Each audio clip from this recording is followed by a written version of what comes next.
அகீகா, சதகா, ஜகாத் இது மூணுக்கும் என்ன வித்தியாசம் இருக்கு தெரிஞ்சுக்கலாமா? அஸ்ஸலாமு அலைக்கும் வரஹ்மத்துல்லாஹி வபரகாத்துஹு. முதல்ல அகீகா அப்படின்னா குழந்தை பிறந்து அதனுடைய 7வது நாள்ல அல்லாஹ்விற்காக வேண்டி அறுத்து குர்பானி கொடுக்கறதுக்கு தான் அகீகா அப்படின்னு சொல்லப்படுது. வசதி வாய்ப்பு இருக்கிறவங்க இந்த சுன்னத்தை நிறைவேற்றலாம். ஆனா இது கட்டாய கடமை கிடையாது.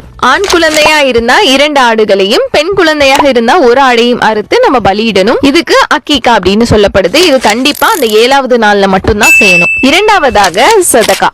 சதகா அப்படிங்கிறதுக்கு தான தர்மம் செய்யறது. இந்த தான தர்மத்தை நீங்க யாருக்குனாலும் எப்போனாலும் எவ்வளவு நாளும் செஞ்சுக்கலாம். இதுக்கு வரம்பு அப்படின்றது ஒண்ணு கிடையாது. ஜகாத்.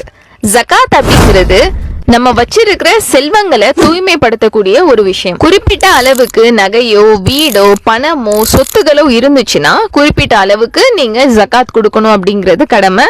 இது கட்டாய கடமை கிடையாது, வசதி வாய்ப்பு உள்ளவங்களுக்கு மட்டும்.